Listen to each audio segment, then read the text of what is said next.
Hello student! In this lesson, we will be working on our listening and speaking skills. You will learn how to give advice.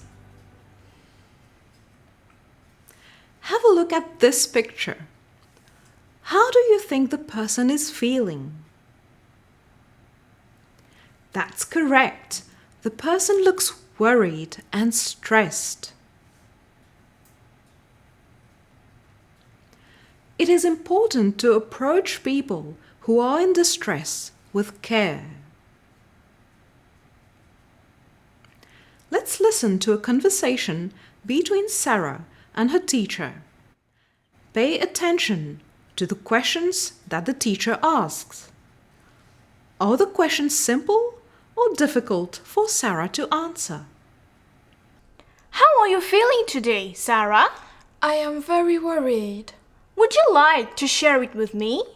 Yes, ma'am. I have not obtained the necessary 5 credits. I was sure I would pass this second time. What are your parents' reactions? They are not that upset with me. They are encouraging me, as they believe in my potential. Why are you so worried then? I don't know what the future holds for me, ma'am. Now I see why you're worried. Indeed, the questions are simple. They are easy for Sarah to understand and to answer. So, the first tip while giving advice is to start by asking simple questions so that the person can explain what he or she is going through. You must have also noted that the teacher listened to Sarah attentively. This is the second tip. Listening attentively makes the person feel cared for. Now, listen to this conversation. Would you say that the listener has been caring? You're stupid to worry about this. But sir, it's not easy for me to handle this. You're exaggerating. Get over it quickly and think about the future. Right. The person has not been caring, as he has judged, criticized, and reacted strongly through these words. You are stupid. You are exaggerating.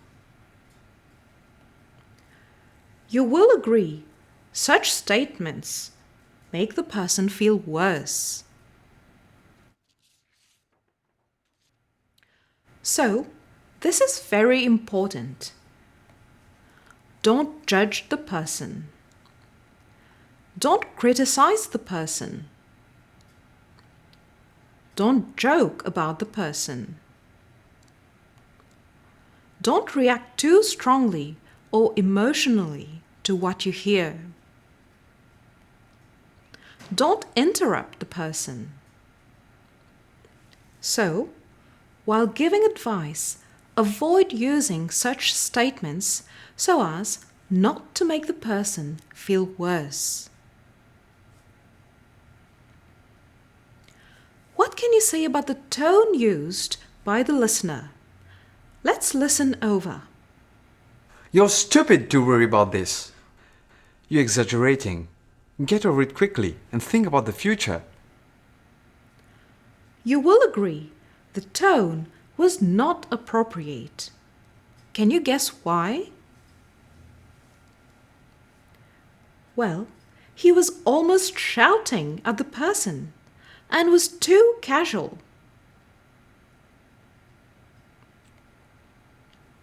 When you're speaking to someone in distress, show care. Use a sympathetic tone instead of a serious one. This is the third tip. While giving advice, it is also very important to adjust our body language to fit the context. Sit or stand straight. Maintain some eye contact, but don't stare at the person for long. Don't cross your arms. After listening to the person, and if you feel he or she is open for advice, you can offer your suggestions. Giving advice is a serious way of helping someone. Therefore, it is important to use language appropriately.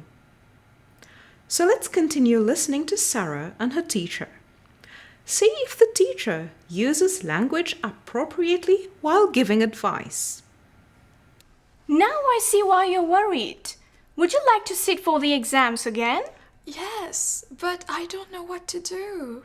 Have you thought of contacting the MES for more information? Another thing you could do as well is to go on the MES website to find how you could pay for the exams as a private candidate. Thank you, ma'am. I had not thought about this. You're welcome, Sarah. I would also advise that you stay in touch with your teachers at school for any help while you're studying on your own. That's great, ma'am. I feel much relieved. Thank you so much. So, did the teacher use language appropriately while giving advice? Absolutely. The tone and language was serious, encouraging, and showed genuine care and desire to help. These are some expressions that you might find useful. Have you tried? One thing you could do is, why don't you? How about? My suggestion is, it is usually a good idea too. In my experience, works well. I would advise that.